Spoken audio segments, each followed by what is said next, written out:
आपण सर्व नेहमीच म्हणतो की आपल्या मुलीने मजबूत व्हायला हवं, आत्मनिर्भर व्हायला हवं. पण जेव्हा ती घरात बोलते तेव्हा आपणच म्हणतो जास्त बोलू नको. आपण रोज तिला धैर्य शिकवतो, धैर्याचे धडे देतो. पण सारखं सारखं सारखं सारखं भीती सुद्धा आपणच दाखवतो.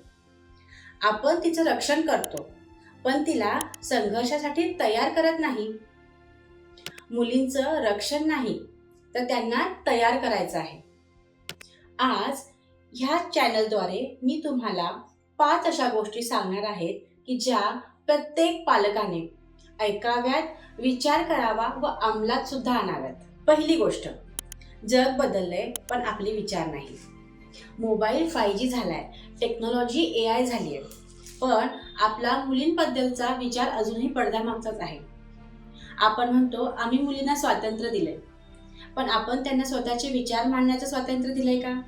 त्या ठामपणे एखादं मत आपल्या घरात मांडू शकतात का? जर हो, तर मग का मुली हतबल होऊन आत्महत्या करत आहेत? स्वातंत्र्य दिलं म्हणजे कॉलेजला जाण्याची परवानगी नव्हे, तर खरं स्वातंत्र्य म्हणजे तिचं मत, तिचे निर्णय आणि तिची ओळख मिळवण्याचा अधिकार. दुसरी गोष्ट, पालकांचं प्रेम आहे की नियंत्रण? आपण म्हणतो आम्हाला आमच्या मुलीचं भलं हवंय. होय, पण भलं म्हणजे तिचं आयुष्य आपल्या साच्यात बसवणं नव्हे. प्रत्येक आई नेहमी म्हणत असते, मी पण मुलगी आहे, मला पण माहिती आहे, मी पण जग बघितलंय. मग आई, जेव्हा तुला समाजाने गप्प बसवलं तेव्हा तू मुलीला बोलायला शिकव. ती पडली तर तिला उठायला शिकव. तिला ह्या जगापासून लपवू नकोस. तिला सुरक्षित ठेव, पण बंदिस्त नव्हे. तिसरी गोष्ट, आजच्या मुलीला नेमकं काय हवंय? आज मुली पोलीस होत आहेत, डॉक्टर, इंजिनियर, पायलट, समाजसेविका, सगळ्या क्षेत्रात मुली आहेत. पण घरातच तिचं तोंड दाबलं जातंय, घरातच तिला बोलू देत नाही. बाहेर जाऊ नकोस म्हटल्यापेक्षा बाहेर गेल्यावर कसं सुरक्षित राहायचं ते मुलींना शिकवा. जास्त बोलू नकोस हे म्हणण्यापेक्षा मुलींना कसं व कधी बोलायचं ते शिकवा. चुका करू नकोस म्हणण्यापेक्षा तिला चुका करू द्या, पडू द्या, उठू द्या व त्यातनं तिला धैर्य द्या की चुका होतात, ह्यातून तू पुढे जा. एक दिवस तिला ह्या जगासोबत लढायचंय, तिला एकटीला हे जग बघायचंय. तेव्हा तुमचं हे नको, नाही कामात येणार नाही, तर तुम्ही केलेली तयारी, तुम्ही दिलेला संघर्ष तिला कामात येणार आहे. चौथी गोष्ट, पालकांसाठी प्रश्न. पालकांनो, आपल्या सर्वांना वाटतं की आमच्या मुलीला चांगली नोकरी मिळावी, पण तिला निर्णय घेता येईल असं आपण तिला काही शिकवलंय का? तिला संस्कार दिलेत, छान आहे, पण तिला संघर्ष कसा करायचा हे शिकवलंय का?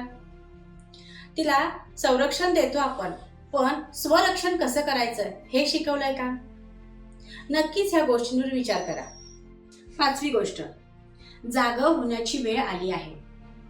आपण फक्त मुलगी मोठी करत नाही आहोत, तर आपण भविष्यातली आई, शिक्षिका, डॉक्टर ह्या सगळ्या गोष्टींना मोठं करत आहोत. मुलगी जर भिलेली असेल, गप्प असेल, तुटलेली असेल, तर येणारं भविष्य सुद्धा अंधारातच आहे.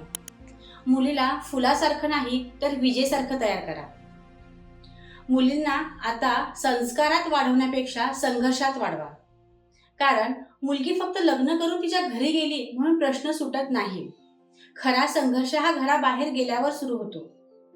मुलींना त्या खऱ्या संघर्षासाठी तयार करा. आपण लहानपणापासून मुलींना नटवतो, त्यांना पापा की परी आहे असं म्हणतो. पापाच्या परीला आता खरंच परी बनवायचं का झाशीची राणी बनवायचंय हे पालकांनी ठरवायचंय. म्हणून मुलींना नटवण्यापेक्षा त्यांना स्वतःसाठी लढायला शिकवा, स्वतःसाठी स्टँड घ्यायला शिकवा.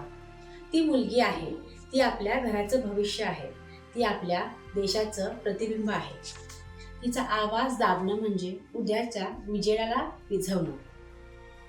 लक्षात असू द्या, raise daughters who can roar, not just obey. आई वडिलांना नेहमी एक गोष्ट समजावी की घर हे मुलीसाठी तुरुंग नसावं, ते तिच्यासाठी एक सेफ जागा असावी, जिथं तिने कुठलीही गोष्ट लपवण्यापेक्षा खुल्या मनानं ती सांगायला धजावी. आई वडिलांपासून कुठलीही गोष्ट मुलींनी न लपवावी. तेवढं सुरक्षित तुमचं नातं असलं पाहिजे की ती खुल्या मनाने येऊन तुमच्यासोबत त्या गोष्टी डिस्कस करू शकेल. लक्षात घ्या, मुलीचं रक्षण नाही करायचंय, तिला तयार करायचंय.